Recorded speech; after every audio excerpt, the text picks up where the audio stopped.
Bientôt le 100e épisode des Technos, mais on n'y est pas encore tout à fait, vous l'avez remarqué. Ce sera dans 8 semaines. Voici le 92e épisode.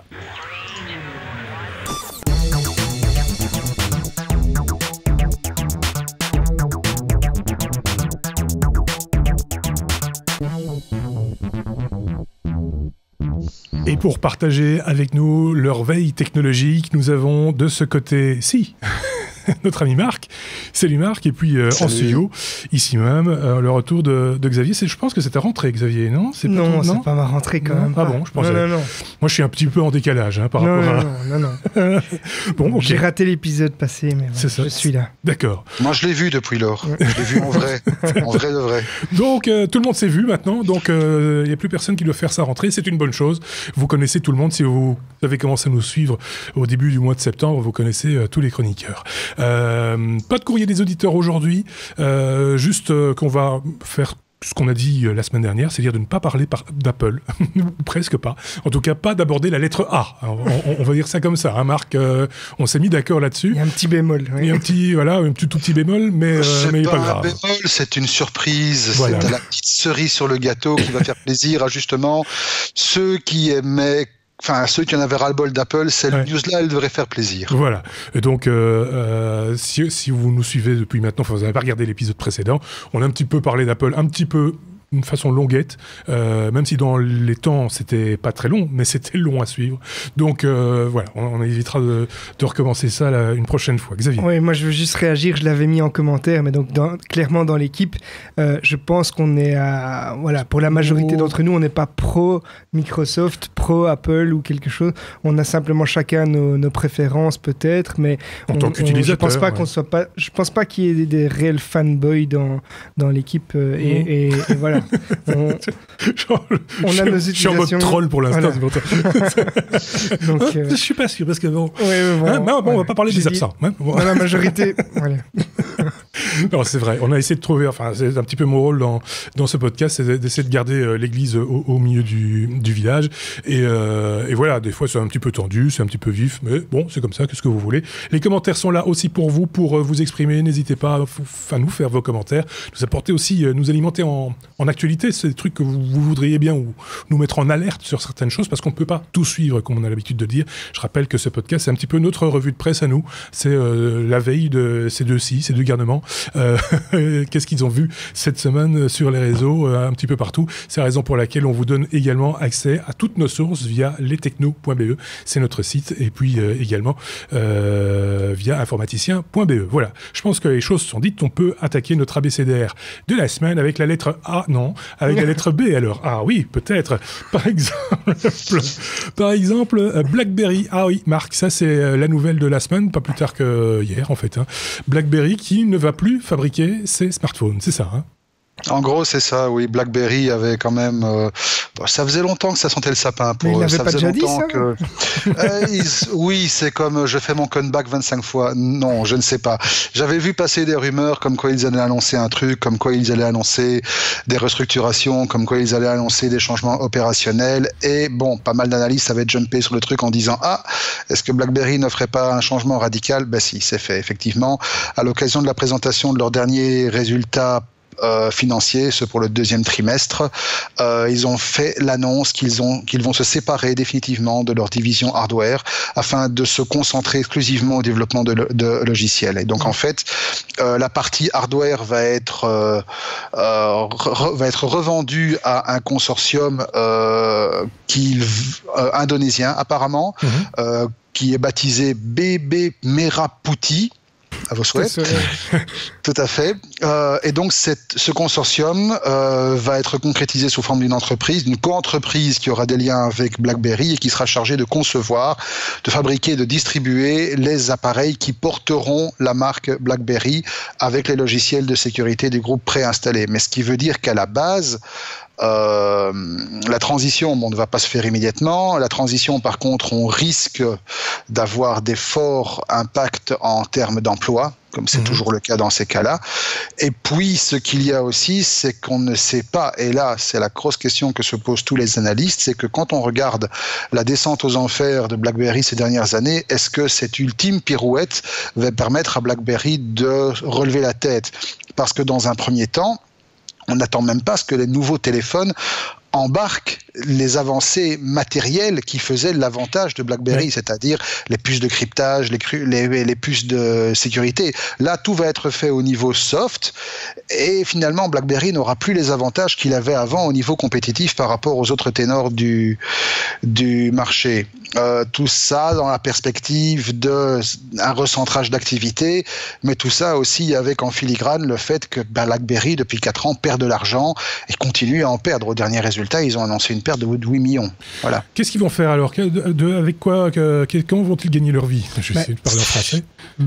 Voilà, à mon avis, ce qui va se passer, pardon Xavier, je t'interromps 2 secondes. Ce qui va se passer, c'est qu'ils vont probablement déjà dégraisser pas mal, donc on va encore une fois avoir accès à au fameux exercice Danone, hein, donc pour que ça aille mieux, virons du monde. Ça va déjà permettre, la restructuration devrait permettre déjà de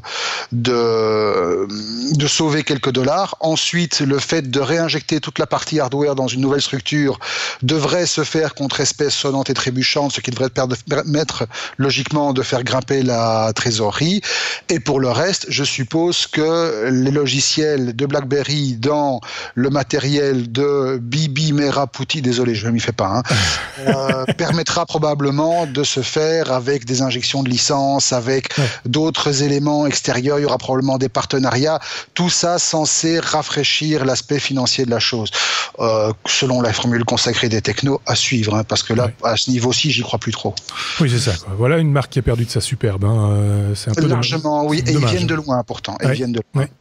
Oui, effectivement. Moi, quand j'utilisais des serveurs BlackBerry dans la boîte où je gérais l'informatique, les serveurs BlackBerry avaient quand même, point de vue logiciel, une longueur d'avance, au point de vue sécurité, etc. Et moi, j'imagine... C'est leur core business, hein, la sécurité. Voilà. Et donc, j'imagine qu'une reconversion possible, on sait qu'il n'y a plus d'avenir pour... Enfin, en tout cas, il y a peu de chances qu'on voit apparaître un OS qui soit adopté en majorité différent que iOS ou Android. On connaît l'état de Windows Phone.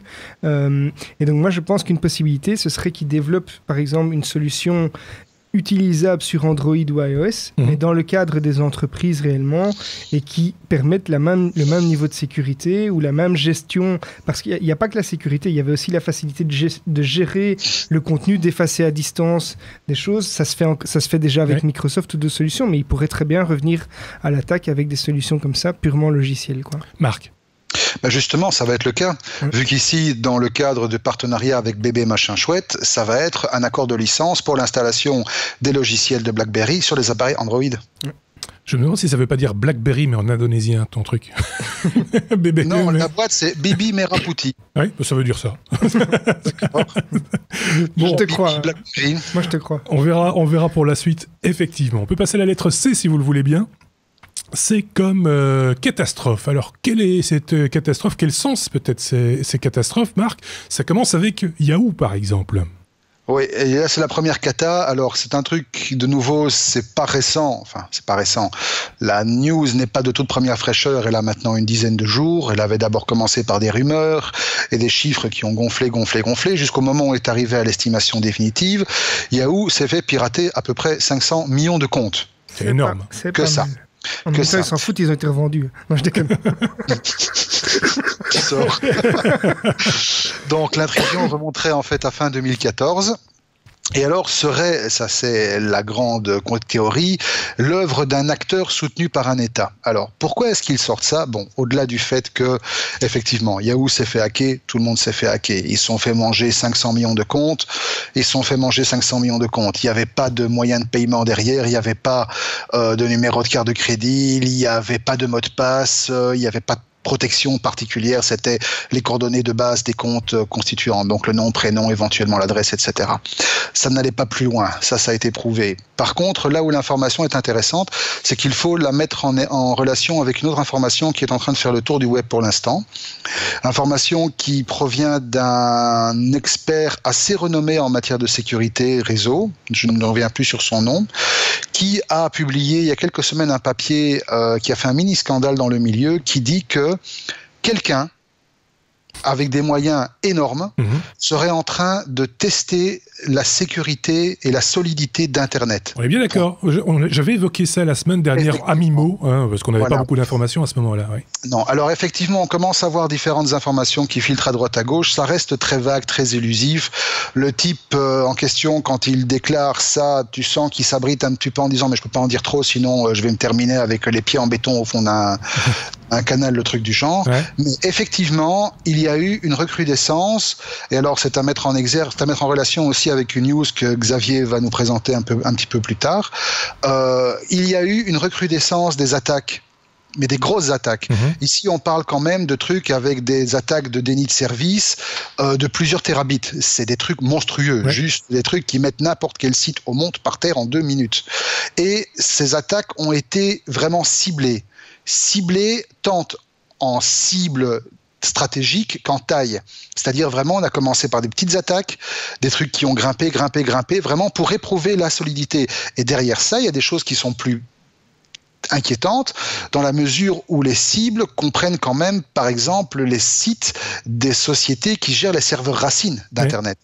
Donc voilà, il y a 12 boîtes qui gèrent les serveurs racines, les fameux root DNS. Si ces sites-là sont touchés et tombent, Internet risque d'avoir des petits problèmes.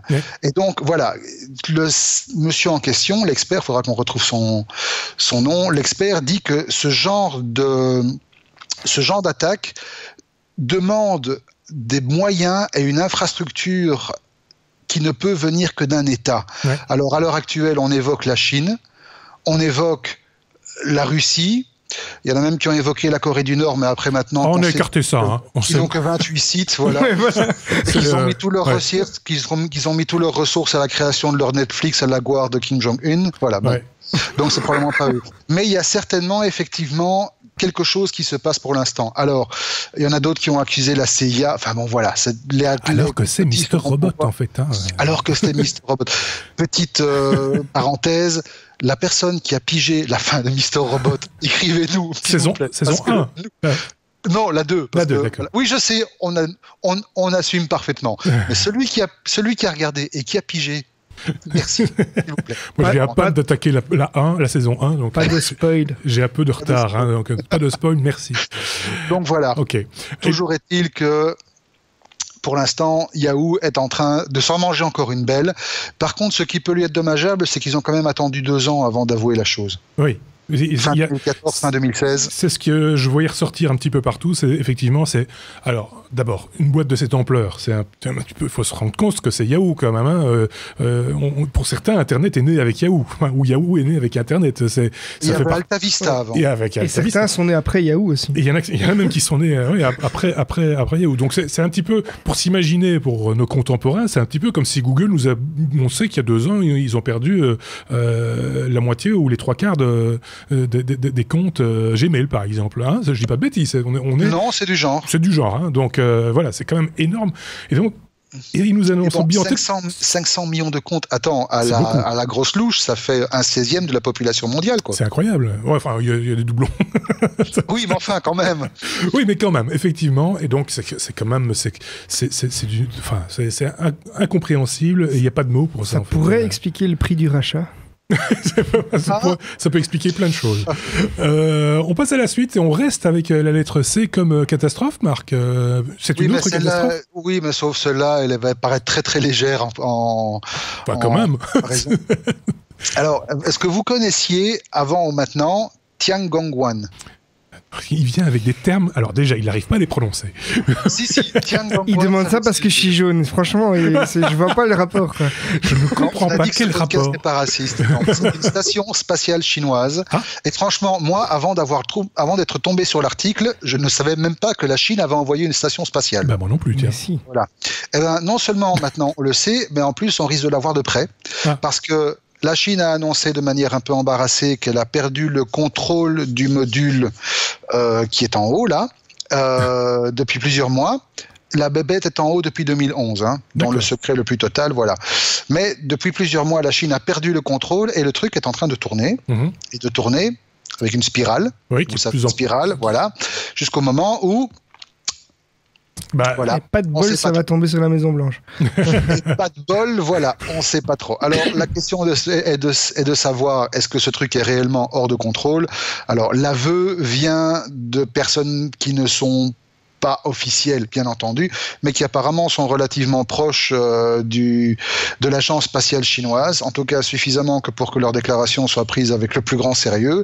La station actuellement est en orbite à une hauteur moyenne de 370 km. On parle quand même d'un bidule qui fait 12 mètres de long et 3 mètres de diamètre, ça fait quand même 9 tonnes. Oui. Celui qui se le ramènera, même un morceau. Je ne sais pas si vous vous rappelez la référence cinématographique.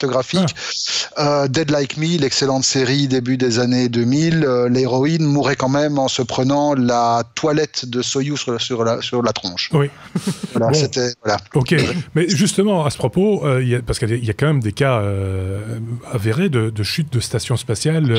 Je pense à Space Lab. Mir aussi est revenu de son voyage. Oui, il y a des morceaux de Mir qui sont aussi tombés, oui, effectivement. Bon, il y a plus de chances que ça tombe dans l'eau, parce que cette planète est bien faite. Malheureusement, oui. Il y a plus d'eau. J'ai lu quelque part que la totale, si on concentre toutes les zones habitées, on est à moins de 10% de la surface totale de la Terre. Il y a surtout qu'il y a beaucoup de chances que ça se désagrége. Oui, il y a quand même des morceaux qui peuvent... avant d'avion. Mais en plus, l'orbite, l'axe fait en sorte que ça passe au-dessus de beaucoup de flotte. C'est pas comme si... Oui, c'est un peu prévu pour. Ouais. Mais à partir du moment où le truc est hors contrôle. Oui. Moi, je me rappelle, par définition, c'est imprévisible. Space Lab, je me rappelle que les gens allaient dans les magasins acheter des conserves et stocker des conserves parce qu'on leur avait dit qu'il y avait un satellite qui allait, une station, la station orbitale, comme on disait, allait tomber sur Terre et les gens achetaient des conserves. C'est comme s'ils attendaient un bombardement, en gros. Le truc, quand même, qui laisse à penser que, effectivement, la Chine n'a plus trop le contrôle du bidule, c'est que quand on se rappelle Space Lab et Mir, ils avaient quand même un contrôle plus ou moins poussé de la chose, même pendant le crash. Oui. Ils avaient pu prévoir avec pas mal d'exactitude où la chute allait avoir lieu. Oui. Ici, l'agence chinoise a dit, oui, ça va tomber. On ne sait pas quand, on ne sait pas où. Voilà. Bon, écoute, à suivre, comme on dit dans ces... Bon. Rendez-vous au numéro 250. Normalement, on devrait savoir où les morceaux sont. Ouais, c'est ça. Comme tu disais, ça va... Enfin, bref. Affaire à suivre. Allez, on passe à la lettre C, si vous le voulez bien. Ça, c'est... Tout le monde va faire parce que c'est la lettre D comme drone. Et il y a eu de l'activité cette semaine. Il y en a eu, effectivement, dernièrement, au niveau des drones. On va parler du gros match qui se passe en ce moment. Donc, vous avez peut-être entendu la news. Pour ceux qui sont fans de GoPro, GoPro s'est lancé dans le drone. Ils ont annoncé la Hero 5, donc la GoPro Hero 5. Et en même temps, ils ont sorti un drone qui permet évidemment d'équiper la caméra et qui est transportable. Donc, c'est un bel engin avec la particularité qu'il est pliable et donc facilement transportable n'importe où, ce qui est le but de la GoPro. Ils veulent qu'on puisse importer sa GoPro partout et faire des super images. Et bien maintenant, c'est la même chose avec un drone. Faut préciser que c'est une caméra GoPro qui vient s'installer au cœur du drone. C'est pas, le drone n'est pas en soi une caméra. C'est important de le dire par rapport à la suite. Donc, le but, c'est d'équiper le drone de la caméra et d'en bénéficier dans un angle de vue qui n'est pas classique du coup. Et donc ça, c'était une news. Le drone de GoPro s'appelle Karma. Mais pas de chance pour eux, et la bourse a réagi d'ailleurs. DJI, qui est un fabricant de drones, ici pour le coup, et un des plus gros constructeurs, a annoncé qu'ils allaient sortir le DJI Mavic Pro. Donc on est clairement sur des produits qui ne sont pas destinés aux grands professionnels, mais c'est vraiment un drone qui est destiné aux personnes qui veulent prendre des images un peu partout en voyage, etc. Et donc DJI a annoncé son drone et a vraiment concurrencé GoPro. Alors, je vais pas parcourir toutes les fonctionnalités des différents drones, mais ce qui est intéressant, c'est un comparatif en termes de critères. Donc, par exemple, le DJI Mavic Pro est plus léger de 300 grammes que le Karma qui fait 1 kg à peu près.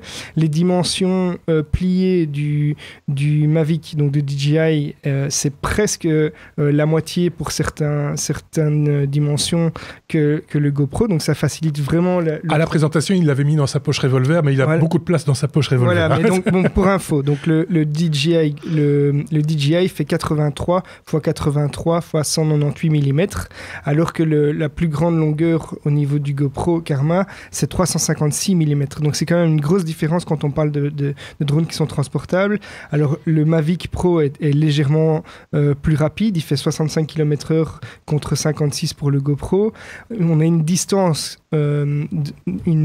par rapport à la personne qui le gère qui est de 7 km contre 1 km pour GoPro. La caméra, c'est pareil, donc on est à 12 mégapixels, ils peuvent faire du RAW tous les deux, ils peuvent faire de la vidéo 4K, donc il faudra vérifier avec les images réellement la différence, mais en tout cas sur le papier, c'est plus ou moins la même chose.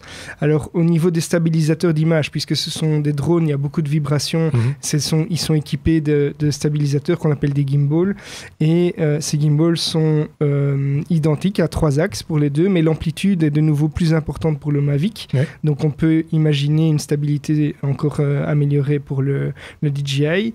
Et au niveau des fonctionnalités de vol, il n'y a pas de follow me et pas d'évitement d'obstacles, en tout cas pour le moment pour le Karma.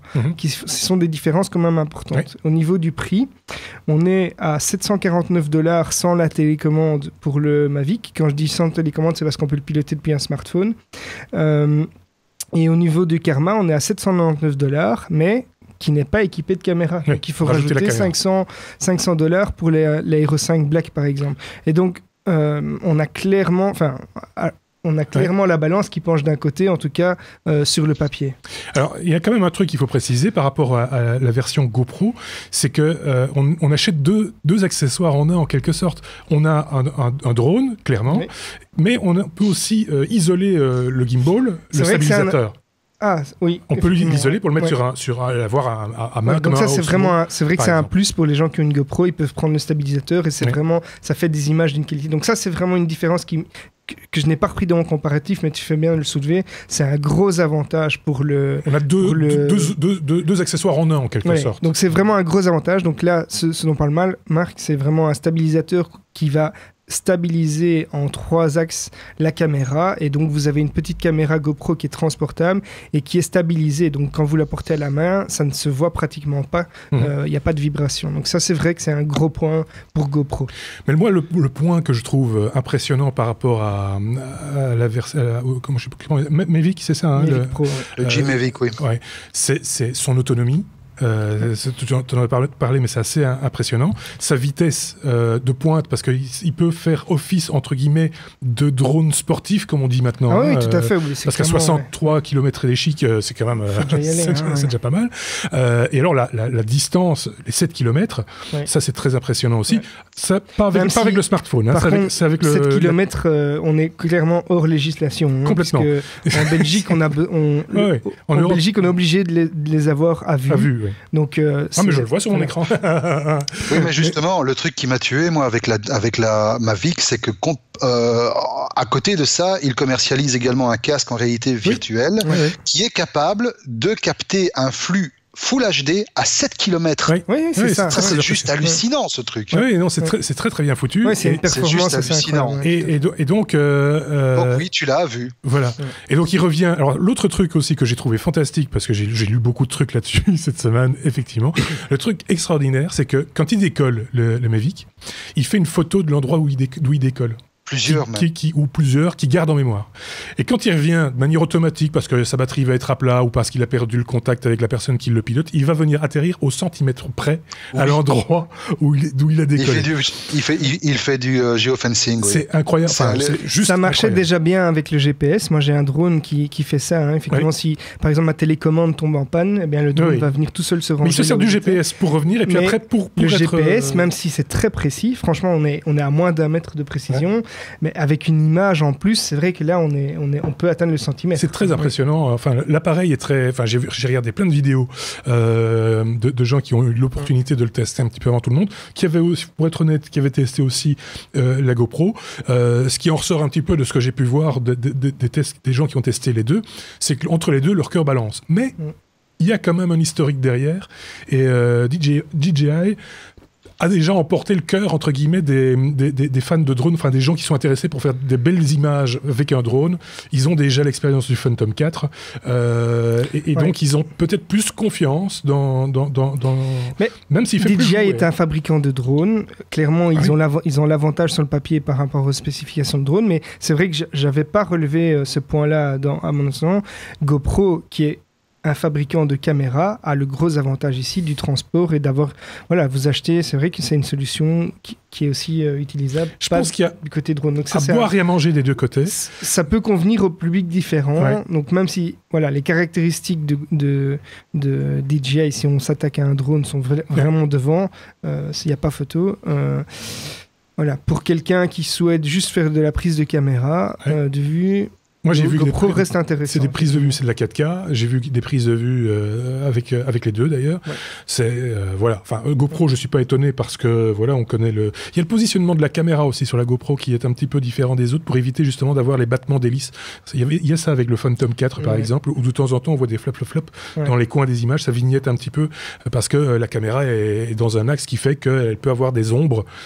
Mais ce sont clairement pas des appareils qui sont faits pour prendre des images de qualité professionnelle. Enfin voilà, il y a des drones. Ça dépend des cas. Oui, mais attention, la qualité est vraiment splendide. La qualité d'image est splendide, mais il y a des drones. De DJI notamment, qui sont faits vraiment pour faire des prises de vue juste incroyables en dehors d'un cadre sportif. Oui, bien sûr. Enfin, il y a aussi la taille du drone. Tu as des drones qui peuvent... Et c'est pas transportable. C'est transportable dans des mallettes, dans des valises. Quoi. Voilà, mais qui sont capables de transporter une vraie caméra, etc. Enfin bref... Mais je trouve ce truc génial.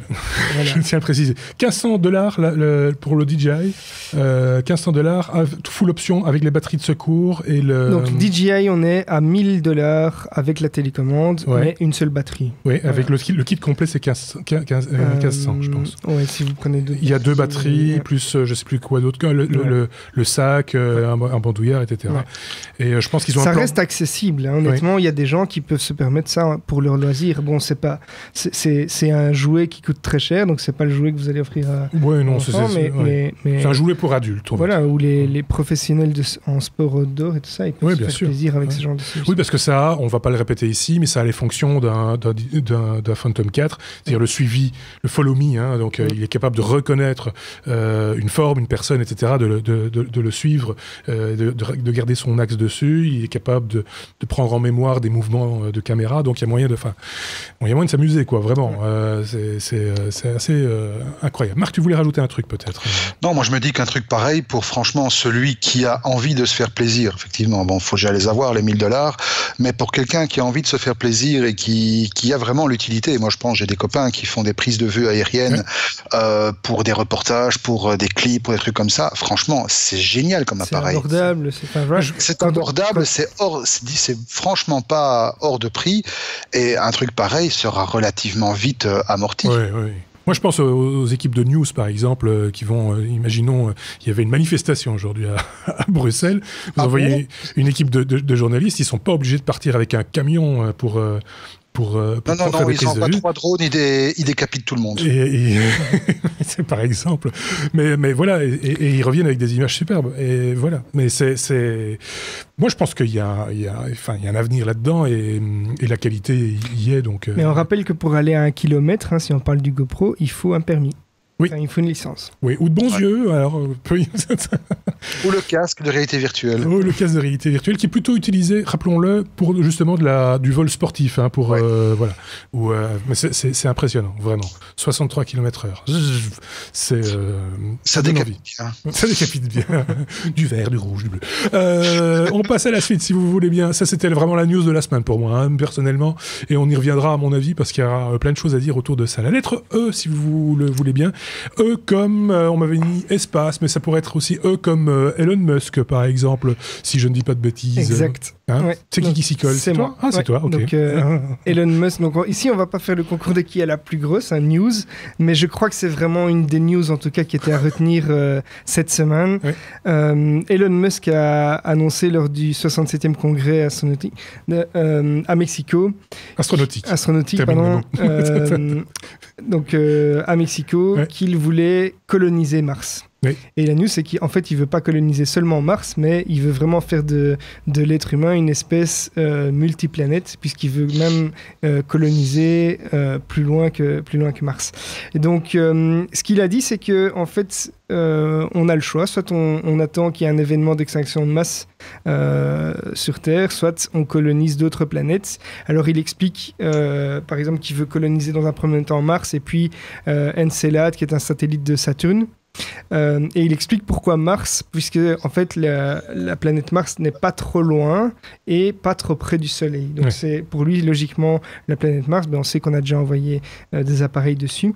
Et alors le projet se décline avec 2 appareils. Il y a le Big Fucking Rocket, donc le BFR, et le Big Fucking Spaceship, qui sont 2 appareils qui vont utiliser de manière à optimiser la consommation et l'autonomie en termes de distance des appareils. Comment est-ce qu'il va faire ça ?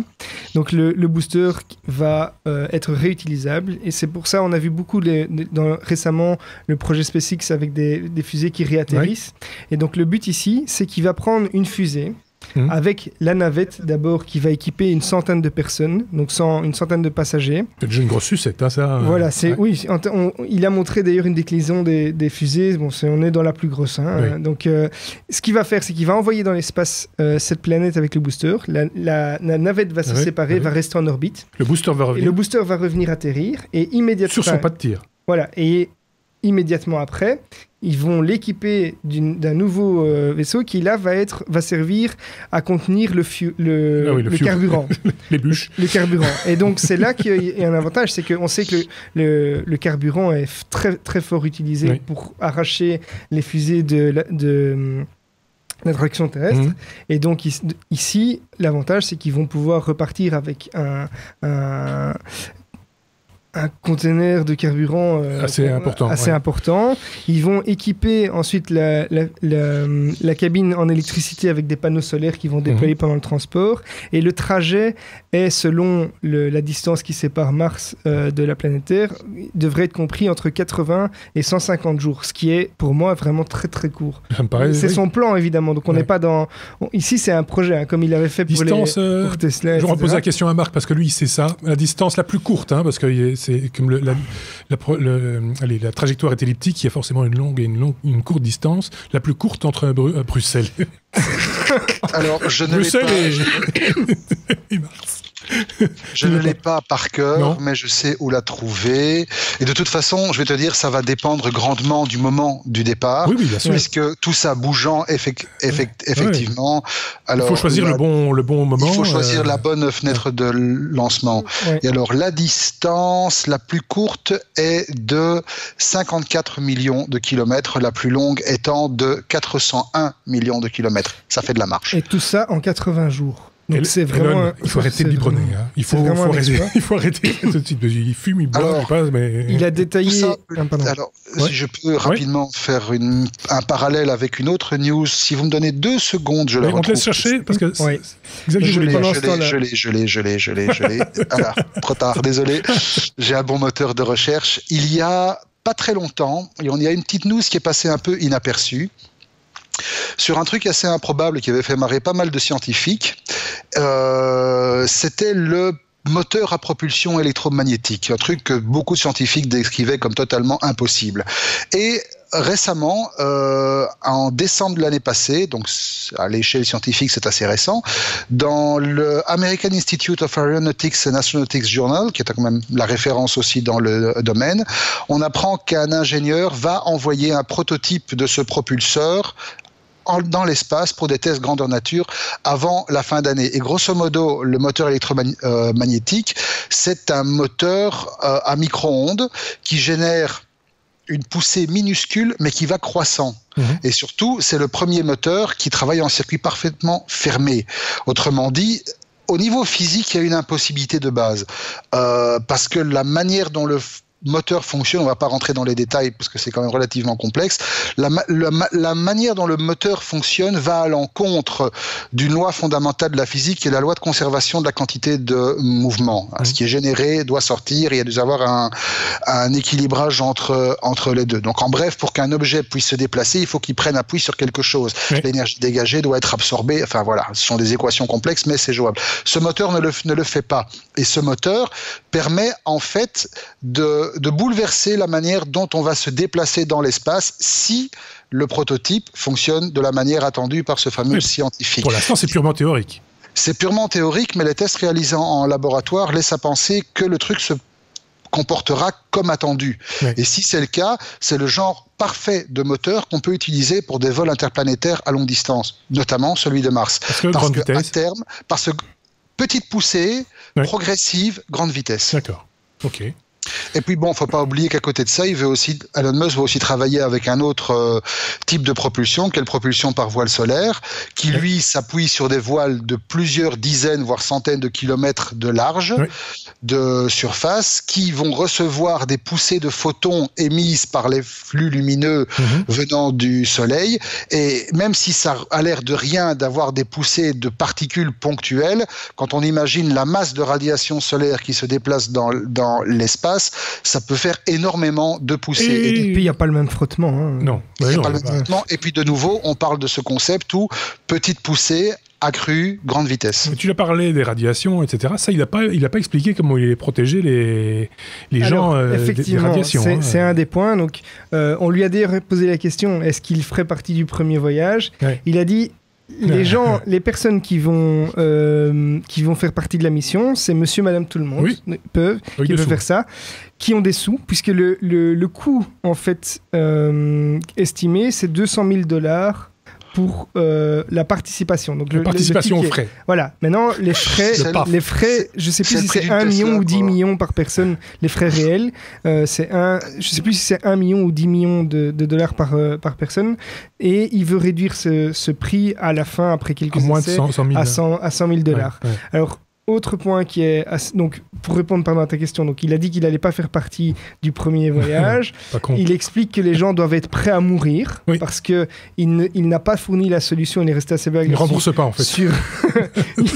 Il n'a pas fourni la solution sur comment les gens allaient survivre au voyage et sur une fois que vous êtes sur place, démerdez-vous. En fait, il part du principe que si on arrive à faire ça, on sera bien capable d'ici là de trouver comment coloniser et comment faire survivre les gens. En fait, c'est un voyagiste qui ne propose que le voyage, pas l'hébergement. Exact. C'est très particulier. Et il dit aussi qu'il ne fera pas partie du premier voyage parce que comme il y a un risque, il veut être là pour pouvoir assurer la poursuite du projet et la réussite du projet. Il a raison quand il dit qu'il va sauver l'humanité. Parce qu'en fait, ce qu'il est en train de faire, c'est d'envoyer au bout du monde les plus couillons des plus friqués. Et donc, ça va nous sauver, nous. Je pense que c'est ça, l'idée. C'est une piste. Alors, le truc qui est encore intéressant, c'est que comme il veut réutiliser les navettes, donc il y a les boosters qui vont être réutilisés, je ne sais plus combien de fois, mais je crois que c'est en milliers de fois qu'il veut les réutiliser, et quelques centaines pour les navettes. Il faut bien faire revenir la navette sur Terre. Et comment est-ce qu'on va générer le carburant pour ça ? Eh bien, il veut faire une synthèse de l'eau et du dioxyde de carbone présent sur Mars. D'accord, il va déjà polluer cette planète. Voilà, donc il a fait des grands plans. Le projet devrait démarrer en 2018, donc c'est demain. Et les premiers vols, je crois que c'est en 2022, entre 2022 et 2025, je ne sais plus. Et il espère que Mars soit colonisé d'ici 100 ans. D'accord, ok, je serai pas là pour le voir. Donc, mais tout ça est tellement, je veux dire, énorme. Enfin, il faut des rêveurs. Hein, c'est un visionnaire, il a déjà quelques projets qui se concrétisent. Quand j'ai vu le petit film de présentation qui a fait rêver plein de gens, j'en suis sûr, qui aiment tout ce qui est conquête spatiale, etc. Moi, ce que j'ai pas compris, c'est pourquoi d'abord mettre cette navette, je suis pragmatique, cette navette avec des gens sur orbite pour ensuite venir chercher le carburant, alors qu'on pourrait très bien envoyer le carburant, attendre tranquillement, puisque le carburant il va pas s'évaporer, il va tourner autour de la planète, et puis après on vous l'envoie les gens tranquilles. Plutôt qu'à eux devoir attendre. C'est un peu couillon. Il a dû faire une vidéo, il a fait une présentation, il a choisi un ordre et puis voilà. Oui, c'est ça, mais je trouve pas ça malin. Il faut savoir, pour ceux que ça intéresse, ce sujet, qu'il y a une trilogie, une magnifique trilogie, qui est écrite par un auteur qui s'appelle Kim Stanley Robinson. Et la trilogie, en fait, c'est la trilogie de Mars, qui est composée de 3 volumes, Mars la rouge, Mars la verte et Mars la bleue, qui en fait raconte sur plusieurs générations la terraformation de Mars. Mais le truc a été écrit par un type qui, à l'origine, est un astrophysicien. Et donc, c'est raconté de manière extrêmement scientifique, c'est appuyé par des recherches extrêmement poussées et de manière extrêmement plausible.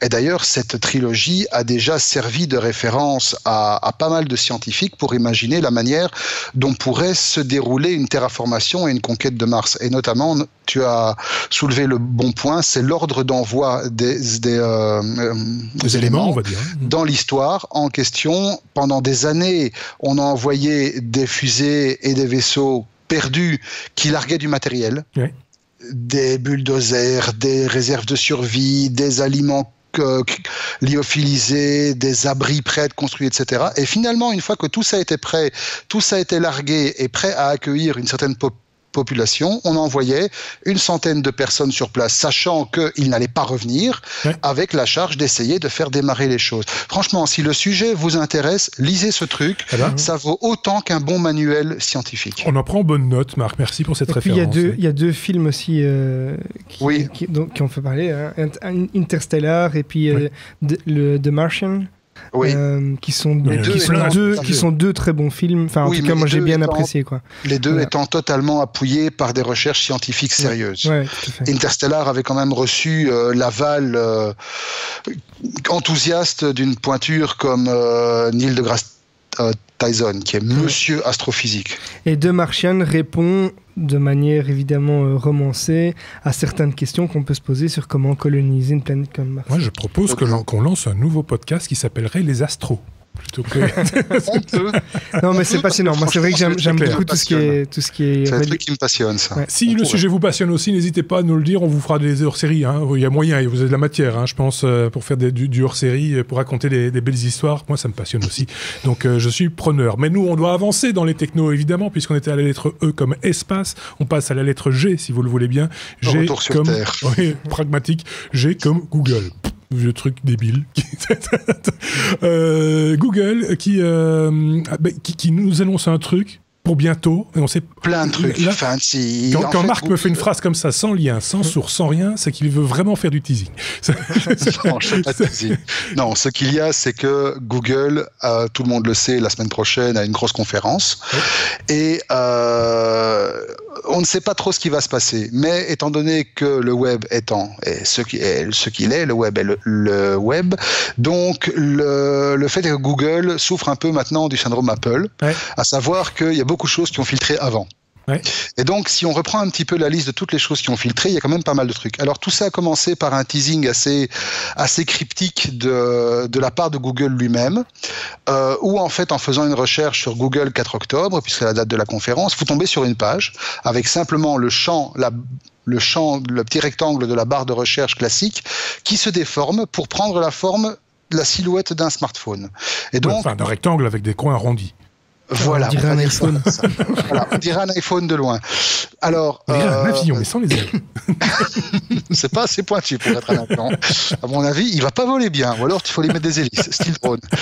Donc, tout le monde maintenant s'attend à dire que la semaine prochaine, Google va annoncer ses prochains téléphones qui ne seront plus des Nexus, ce seront des Google Pixel. Pourquoi Pixel ?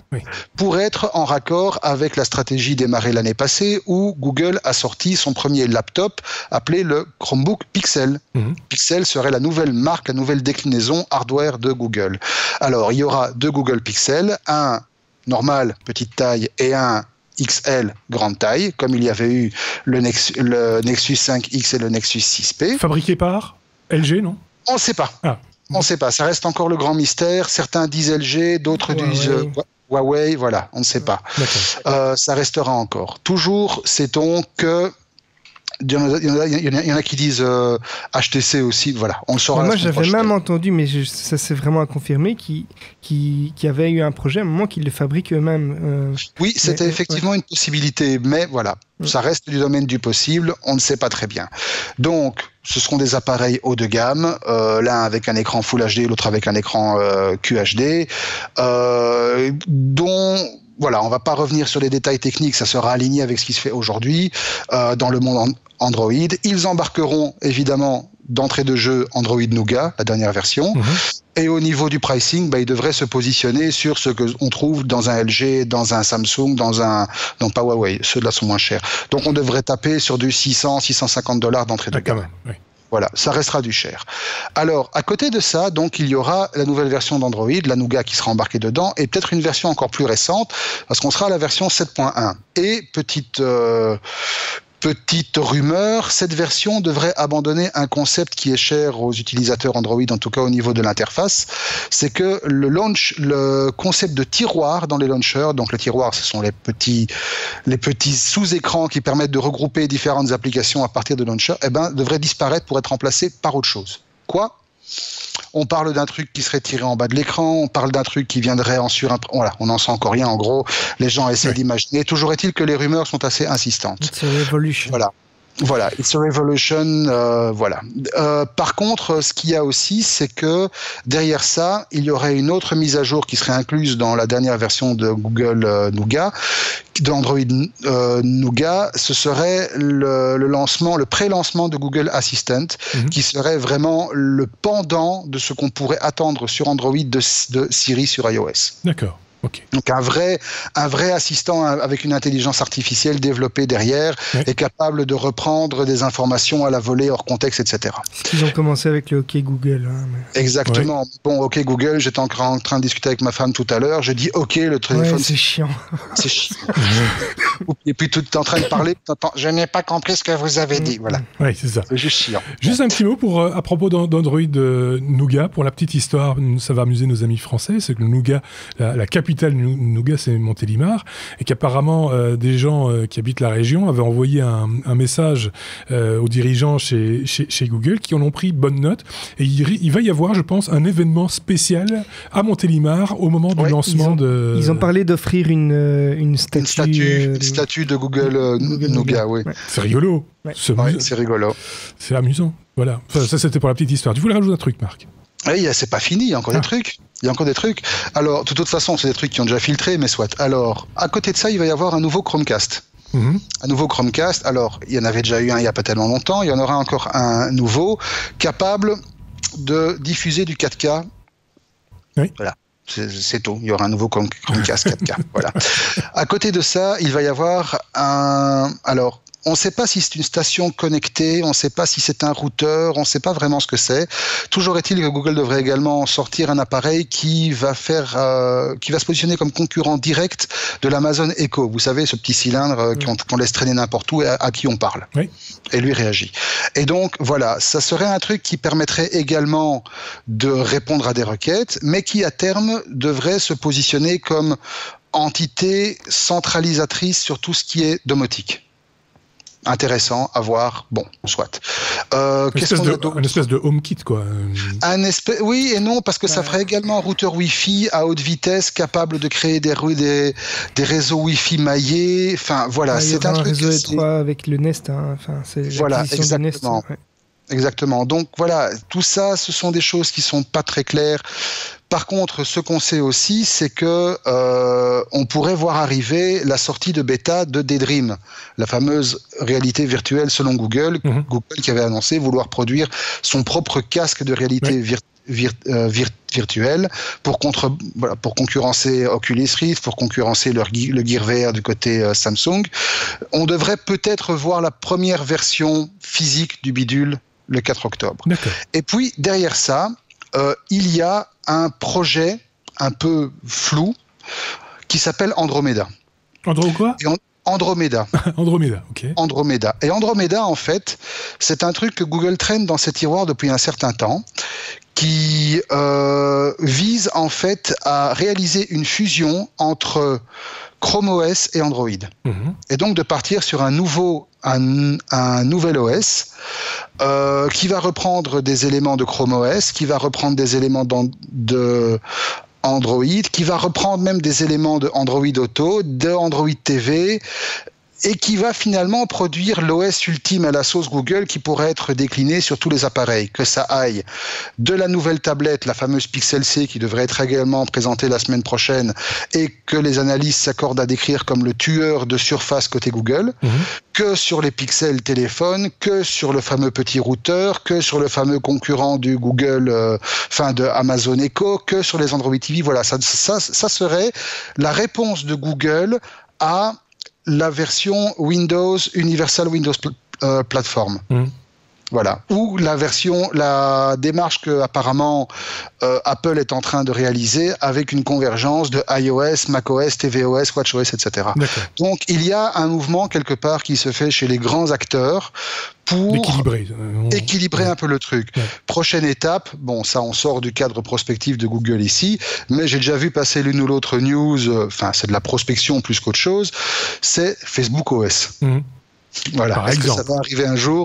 Peut-être. On avait déjà évoqué ça sur les portables, des portables facebookiens, le portable de Facebook, etc. Enfin, bref, ça on en reparlera. Par contre, il y a une dernière chose pour laquelle on est quasi sûr, et ça signe un peu, hélas, la mort du bidule pour l'instant, c'est qu'il ne devrait y avoir lors de cette conférence absolument aucune annonce concernant Android Wear. D'accord, ok. Est-ce qu'on n'a pas parlé aussi d'une autre version des lunettes ? Oui, c'est les lunettes à réalité augmentée. Non, je crois qu'il y a une autre Google Glass. Non, il y a eu autre chose qui est sorti, mais ça, j'en parle un peu plus loin. D'accord, ok. Dites donc, ça c'est un chapitre. Moi, il m'a dit quand on a commencé, c'est rien que des petites brèves qu'on a. On va avoir quelqu'un qui va nous dire, oui, mais vous êtes fan de Google. Donc, rendez-vous le 4 octobre, après le 4 octobre pour nous, mais si on en parlera probablement, me semble-t-il. À moins qu'on ait autre chose à faire. Mais normalement, on devrait en parler quand même après le 4 octobre dans les technos.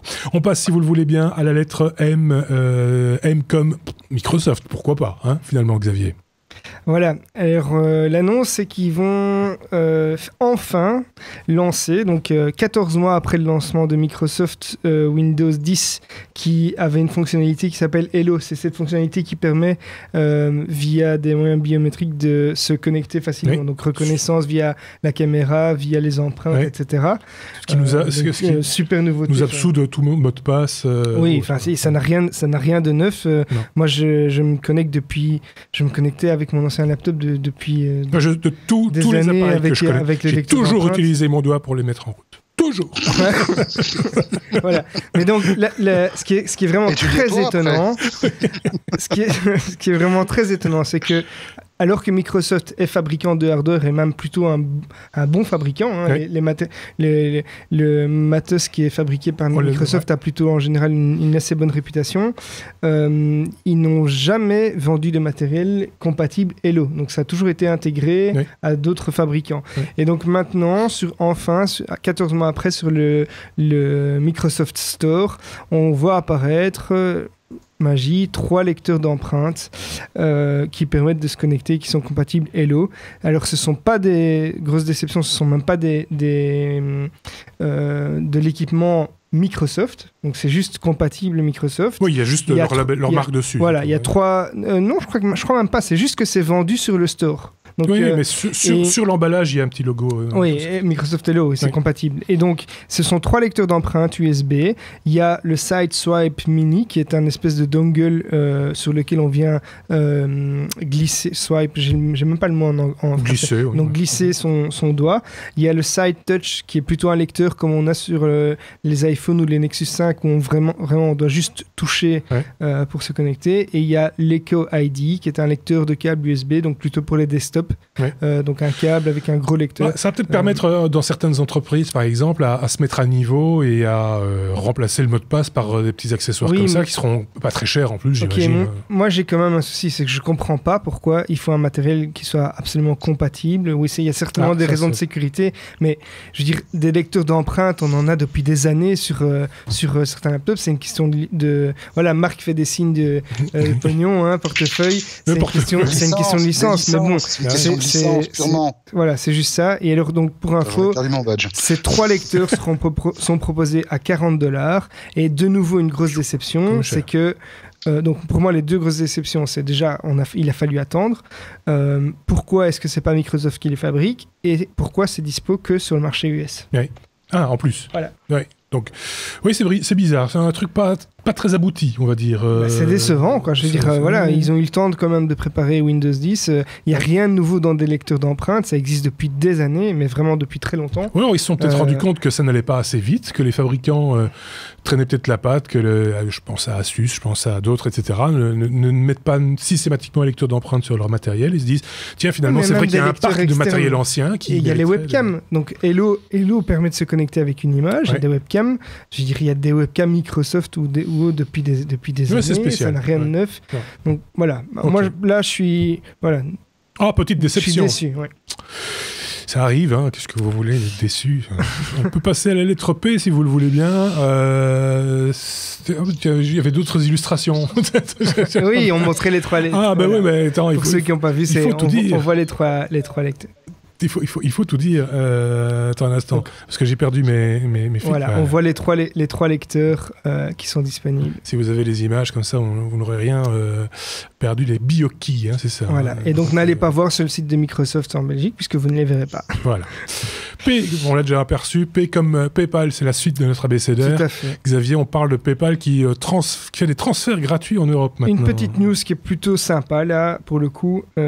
PayPal a instauré le transfert d'argent gratuit en Europe, donc des euros, et donc ne prélève plus de commission sur les transferts entre particuliers. Alors, la news, c'est que c'est au niveau européen, c'est pour les comptes PayPal. Le truc sympa, c'est que ça peut se faire depuis un compte PayPal. Donc, le prélèvement va se faire depuis un compte PayPal, depuis la carte de banque directement ou via le compte bancaire. Et ça va se faire très facilement via l'adresse mail de la personne ou son numéro de téléphone. Et si la personne à qui on verse de l'argent n'a pas encore de compte, il a 1 mois pour le faire. Donc il va recevoir une notification, il a 1 mois pour créer un compte. Et si le compte n'est pas créé dans les temps, l'argent va être reversé à l'expéditeur. Et donc ça se fait via une application iOS ou Android déjà aussi. Pas mal. Sympa. Voilà, c'est une commission en moins, ce qui évitait effectivement pas mal. Mais je crois qu'ils ont dû ressentir peut-être un peu la compétition du Bitcoin ou autre. Ça peut être un moyen de pallier à ça. Ouais. On passe à la lettre P. On reste à la lettre P plutôt. P comme Plex, marque Plex, Cloud Media Server. C'est un espèce de quoi? C'est un Netflix personnel, c'est ça l'idée? Ouais, exactement. Plex, pour ceux qui ne connaissent pas, c'est un truc qui est né il y a quelques années comme un fork de XBMC, qui est parti sur une philosophie un peu différente et qui a évolué de manière à être assez différent à la base de XBMC, même si la base historique est commune. Plex, en fait, c'est un logiciel de Media Center qui, à la différence d'XBMC, est composé d'une partie client et d'une partie serveur. Et la partie serveur permet effectivement d'avoir sur votre NAS un serveur ou sur votre PC Synology, un serveur. Pour pas les citer. Synology, QNAP, ça existe sur plusieurs marques.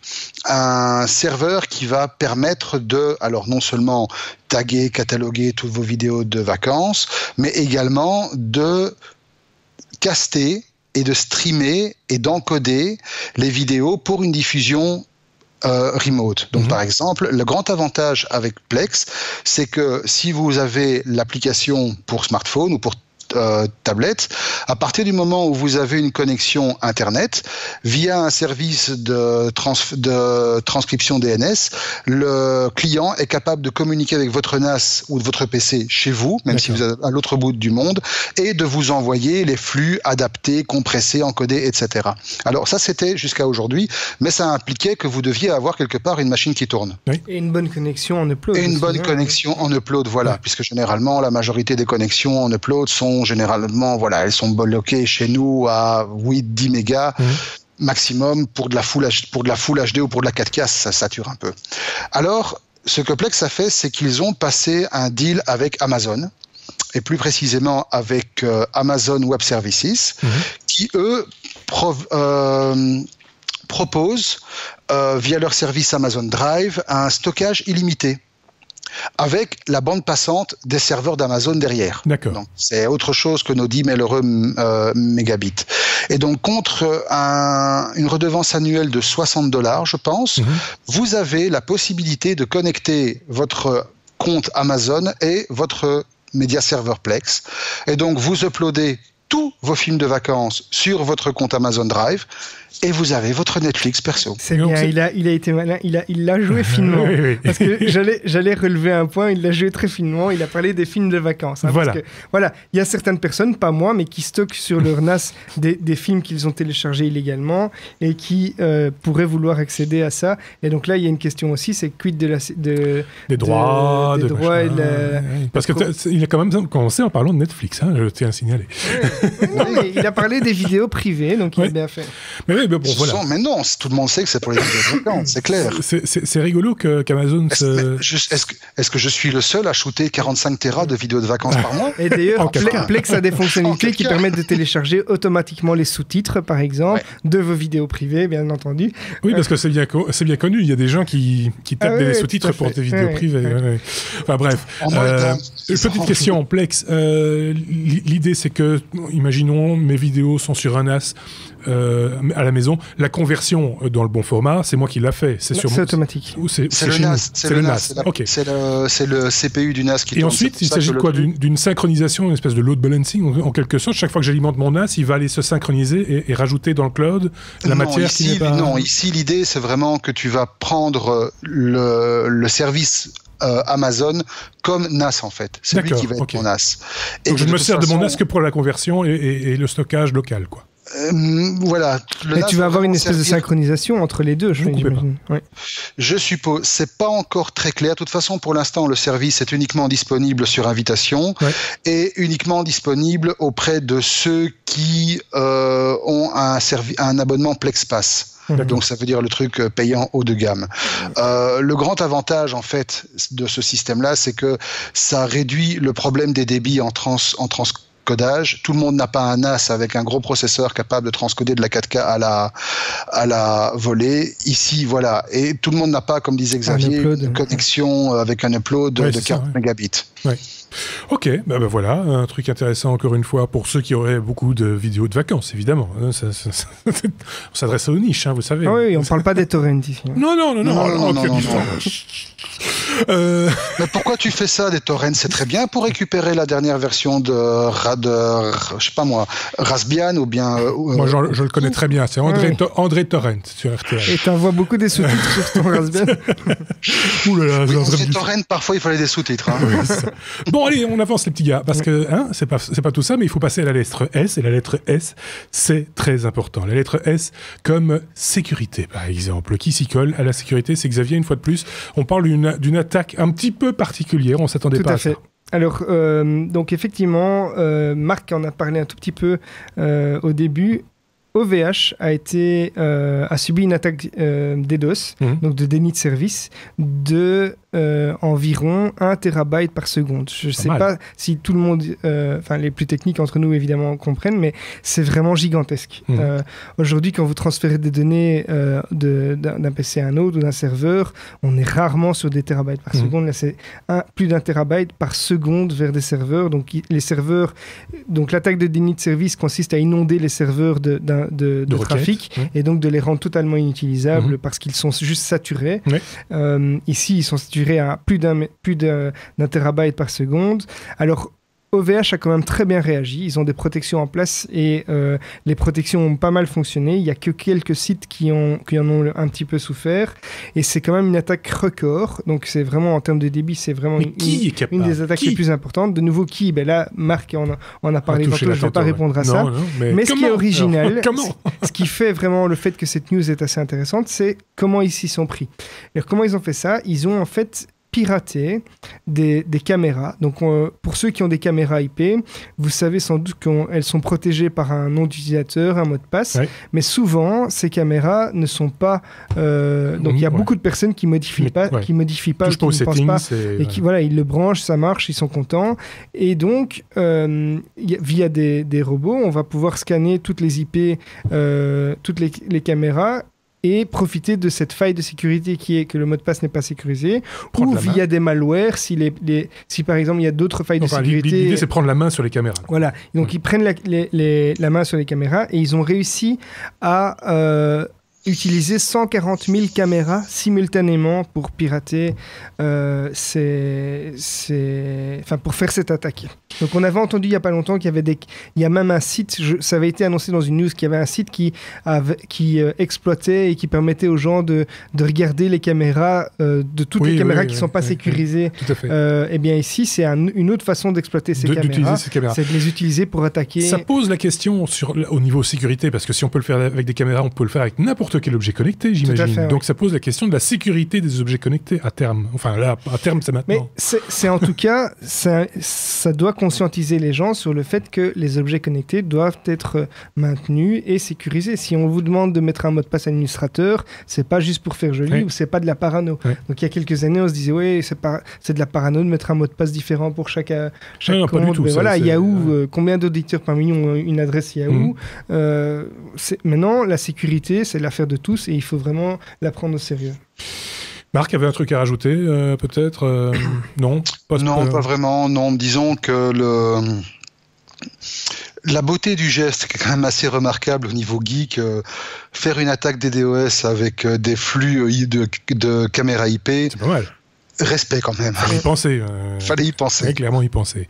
Allez, on avance, on passe à la lettre S. Enfin, on reste à la lettre S, si vous le voulez bien, comme Snapchat. Tiens, ça fait longtemps. C'est pas notre habitude, en fait, de parler de Snapchat, soyons clairs. Et c'est Marc qui s'y colle pour le coup. Snapchat qui lance des lunettes connectées. C'est pas vraiment leur business, ça, à la base. Non, et c'est pour ça qu'ils ont changé de nom aussi. Ah, ben voilà. Ils ne s'appellent plus Snapchat, ils s'appellent Snap Inc. maintenant. D'accord. Et comme ils voulaient que ça fasse sérieux, donc ils ont changé de nom et ils lancent effectivement des lunettes. Et alors, je réponds à la remarque de Xavier de tout à l'heure. Non, Google n'a pas lancé une nouvelle version des Google Glass, mais Snapchat a lancé un nouveau produit qui sont des lunettes. Alors, ça ressemble grosso modo à des lunettes de soleil psychédéliques pour gosses en plastique et tout, moche et tout, avec des couleurs flashy à public, voilà, mais qui ont la particularité d'embarquer une petite caméra. Oui. Et la petite caméra qui ne débouche sur aucun écran, donc pas d'écran de retour, pas de surimpression, pas de réalité augmentée comme c'était le cas sur les Google Glass. Ici, c'est juste une bête caméra qui va permettre de filmer des clips de 10 secondes.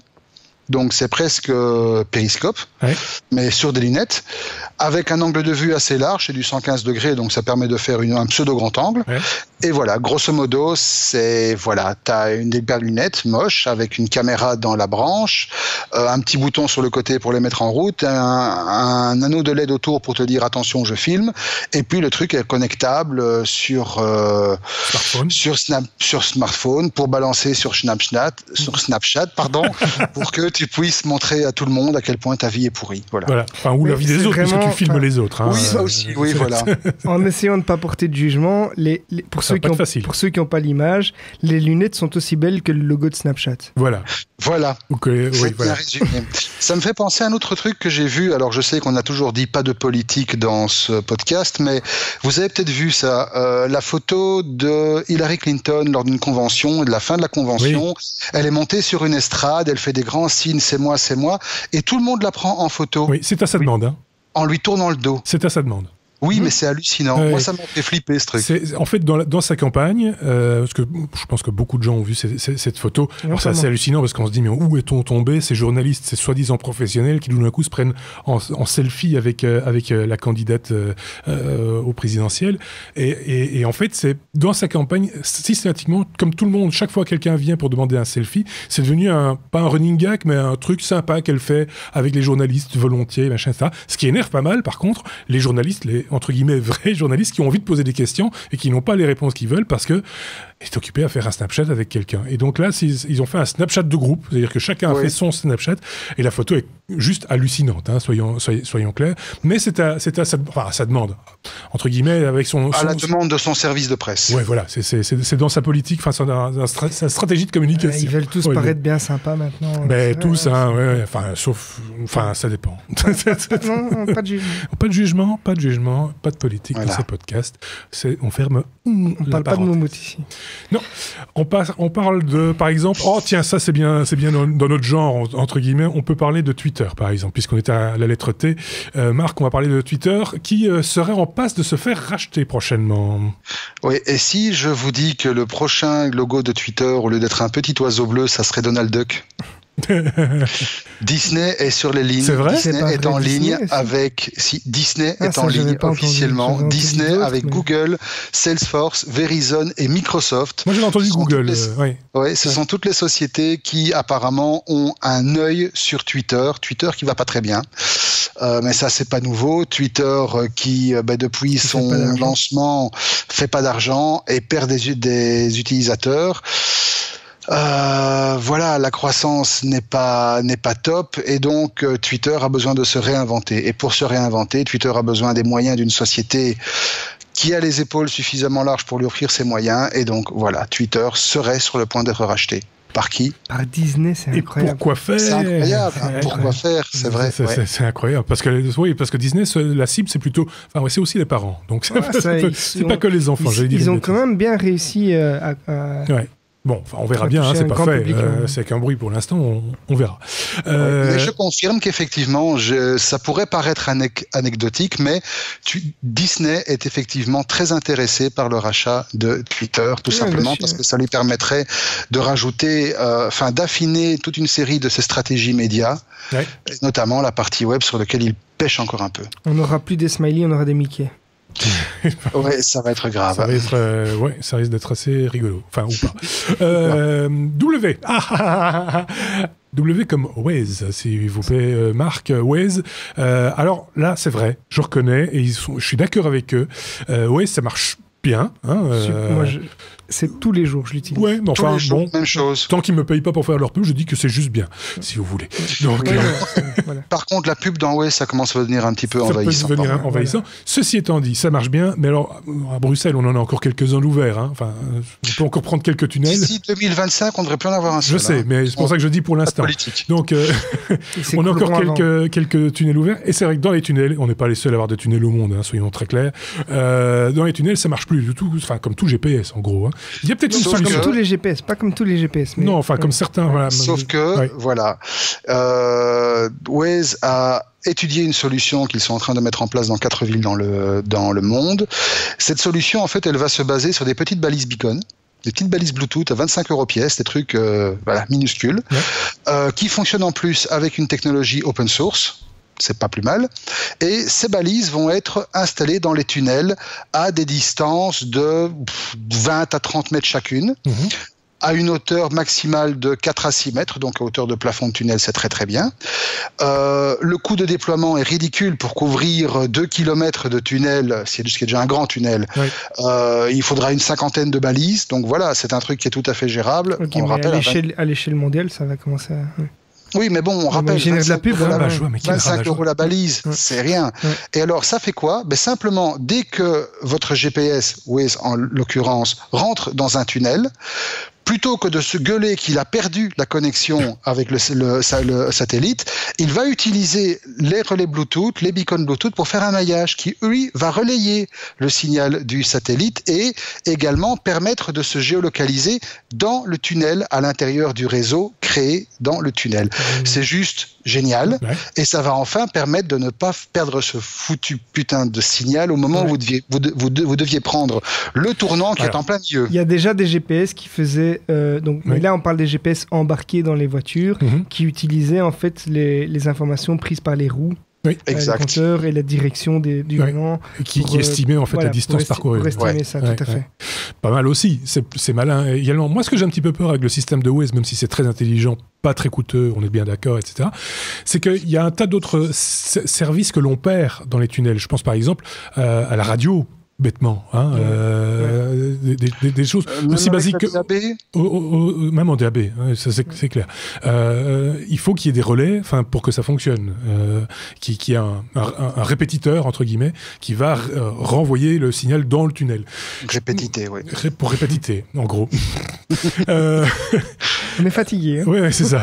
Oui, on est tous fatigués. Et donc le truc ici, c'est que ça va faire double emploi avec d'autres choses. Je pense, moi, il faudrait trouver une solution unifiée, entre guillemets, qui permette d'avoir tous les services numériques sur une seule voie, un seul système, pour que ce soit vraiment... Mais là, t'es pas sorti de l'auberge, parce que si tu essaies d'imposer un standard, c'est pas le premier domaine où... Et puis les fréquences de fonctionnement entre radio analogique, DAB, radioguidage, Bluetooth, t'es pas dans la merde. Et en plus de ça, au niveau des fréquences, au niveau international, il y a des différences. Hein. Aussi. Enfin, là, c'est du local, hein, donc on peut encore chipoter. Mais bon, ceci étant dit... Ça a le mérite d'exister. On est d'accord. Le truc, voilà, ce sera d'abord déployé à Haïfa, en Israël. Ouais. Évidemment, c'est là que Waze est né. Rio de Janeiro, Pittsburgh aux États-Unis et à Paris. Bon, c'est vrai que nous, bientôt, comme tu l'as dit, on n'aura plus de tunnels. Donc, voilà, on n'aura plus de voitures non plus, d'ailleurs. Donc, on n'a plus besoin de Waze. Enfin, c'est la fin du monde. La Belgique, c'est la fin du monde. 2025, c'est notez-le, c'est fait. 2025, c'est même pas encore dit que la Belgique existe. C'est Marcadamus. On n'avait dit pas de politique. Pas de politique. Loin de moi, cette idée. W comme what the fuck, pour terminer cet épisode 92 pour nos amis français. Marc nous vient avec deux what the fuck. Le premier, c'est une mise à jour un petit peu particulière. C'est la news Apple de la semaine. C'est la news Apple qui va faire rire les processeurs d'Apple, comme ceux qui ne sont pas possesseurs d'Apple. Les possesseurs, c'est ma langue qui est forcée. Je suis fatigué, il m'énerve en plus. Tu me la laisses. Tu me la laisses. Oui, vas-y. Alors, effectivement, il y a une grosse mise à jour qui vient d'être faite chez Apple. Ce n'est pas celle dont mes petits camarades se sont longuement entretenus la semaine passée avec macOS. Non, c'est une mise à jour pour Apple II. C'est pas une blague. Il y a une mise à jour du système d'exploitation de l'Apple II qui vient de sortir. C'est Prodos 2.4. Et c'est... Rappelle ce que c'est que l'Apple II, parce qu'il y en a beaucoup. Oui, c'est celui qui est venu après le 1. Alors, l'Apple II, c'est la première machine électronique grand public. Alors, pour vous situer le truc, c'est la machine qui a vraiment aux côtés de...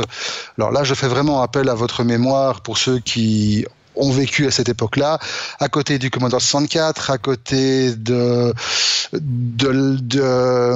Amstrad et Schneider CPC, à côté des ZX Spectrum et... Oui, mais quand même, excuse-moi du peu, facilement 5 à 10 fois plus cher. Déjà à l'époque. Déjà Apple, effectivement. Mais surtout déjà à l'époque extensible. Il y avait moyen de mettre des cartes d'extension dans un Apple II. Donc effectivement, c'était les tout premiers ordinateurs individuels. On remonte aux années 82-83, quand c'était vraiment le boom de la micro-informatique, où vous aviez des ordinateurs qui étaient embarqués dans un châssis tout en un, où vous veniez brancher l'écran, le clavier était intégré. Vous aviez de la chance quand vous aviez un lecteur de cassette. Si vous aviez un lecteur de disquette avec une capacité de 170K, vous étiez le roi du monde. Voilà. À cette époque-là, il y avait déjà un système d'exploitation. Et le système d'exploitation, lorsque l'Apple II a été déclassé, c'était Prodos 2.3. Et grâce à un monsieur passionné qui s'appelle Monsieur Brooks, il y a eu une mise à jour récemment pour arriver à Prodos 2.4. Alors, on vous fera pas l'affront de lister les nouveautés, hein, parce que franchement... C'est officiel, je veux dire, si tu dis que ça a été développé par quelqu'un, ça a été reconnu par Apple comme étant le... Alors, je ne sais pas si ça a été reconnu officiellement par Apple. Faut dire que l'Apple II est mort pour Apple depuis 1993. Ouais. Donc ça fait quand même un gros paquet d'années.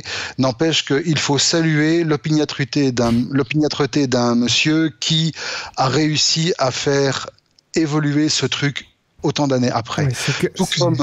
Je pourrais demander à Steve Wozniak ce qu'il en pense, en fait, parce que ça doit bien le faire rire dans sa barbe, à mon avis. Dans le même genre de what the fuck totalement improbable, pour les plus anciens d'entre nous, j'ai vu passer, pas plus tard qu'il y a 2 heures, un article sur un magasin de pièces détachées pour voitures en Pologne dont tout le système informatique tourne encore avec un Commodore 64. Pas mal. Pas mal. Et le truc a survécu à 2 inondations. Et il tourne toujours. Ah bah bon sèche-cheveux, le Commodore 64, c'est reparti. Hein, Mon Commodore 64, il n'a pas survécu à un passage de ma sœur derrière le Commodore. Mais... Ça, c'est autre chose. Il y a toujours un réseau d'écoles dans je ne sais plus quel état qui dépendent d'un Amiga 1000 pour gérer tout le système de chauffage. Ça arrive. C'est le genre de choses qui arrivent. Et c'est là que tu pries tous les matins. Rien inventé, donc. Bon, allez, sur cette mise à jour importante, hein, si vous êtes possesseur d'un Apple II, n'hésitez pas à la faire. Je sais pas si on a encore la garantie, du coup. Enfin, bon, bref. Allez, un deuxième what the fuck, si tu veux bien, Marc, pour parler d'une imprimante un petit peu particulière, on va dire. Oui, c'est une tondeuse à gazon robot, comme il en existe des dizaines, mais avec la petite particularité, les lames, elles ne sont pas simplement capables de couper l'herbe, mais elles sont capables de monter et de descendre. Et donc, elles sont capables de faire des dessins dans votre herbe via une application. Vous contrôlez le truc, vous allez pouvoir faire des crop circles dans les jardins de vos voisins et leur foutre la grosse pétoche. Voilà. C'est juste magnifique. Ouais, c'est très bien. Mais ce qu'il faut préciser pour ceux qui n'ont pas l'image, quand on pense aux crop circles, on pense à ces dessins soi-disant dessinés par les extraterrestres, etc. Ici, sous l'image, on voit quelqu'un voilà, vraiment écrire, donc c'est un peu comme une imprimante. C'est une illustration aussi en même temps, hein. Je ne sais pas si ça marche aussi bien que ça. C'est grosso modo une imprimante à jardin. Oui, c'est un peu ça l'idée. C'est juste génial, je trouve. C'est juste génial, des trucs rigolos comme ça. Et dans un genre un petit peu proche, mais pas tant que ça, mais quand même, parce que moins informatisé, moi ce que j'avais vu, c'était une machine pour poser des pavés. Et donc vous mettez des pavés, vous voyez les pavés, les clinkers, dans un container. Dans un grand container, et la machine les met droit, juste là où il faut bien, en quinconce ou en ligne, etc. Et un tapis de pavé. Et pose un tapis de pavé, il n'y a plus qu'après mettre du sable dessus, et ça, voilà, c'est nickel derrière. Et en une journée, ils vous font une rue complète. La technologie, juste approvisionner la machine, je trouve ça assez magique. Quand c'est comme ça, c'est gai. C'est beau la technologie. C'est beau la technologie. Il y a une mouche dans le studio, je ne sais pas pourquoi. Bon, allez, voilà un numéro qui s'achève joyeusement. On avait dit qu'on ferait court parce qu'on avait des petites news. Mais oui, on pensait qu'on allait faire court. Non, finalement, il y avait quand même du solide cette semaine. Il y en aura certainement aussi la semaine prochaine. Donc, on se retrouvera pour le 93e épisode, si vous le voulez bien, la semaine prochaine. Entre-temps, il y aura du hors-série, comme d'habitude, évidemment. Il me reste à remercier Xavier. Merci avec Xavier. Comme d'hab. Et puis, merci également à Marc. Je ne suis pas le planning en tête. Je ne sais pas qui sera là la semaine prochaine. Les technos, de toute façon, seront de retour la semaine prochaine, de manière générale. Je vois Marc, dès que je pose une question, lui, il se jette sur la machine. J'ai l'onglet ouvert devant moi, donc je vais pouvoir directement te dire qui normalement sera là la semaine prochaine. Vous retrouverez. Donc nous sommes le 20, nous sommes le 20e, nous sommes le 29. Benoît. Ce sera Benoît et Bruno. Les 2 B. Ok, parfait, pas de problème. Merci à tous, à très bientôt. Au revoir.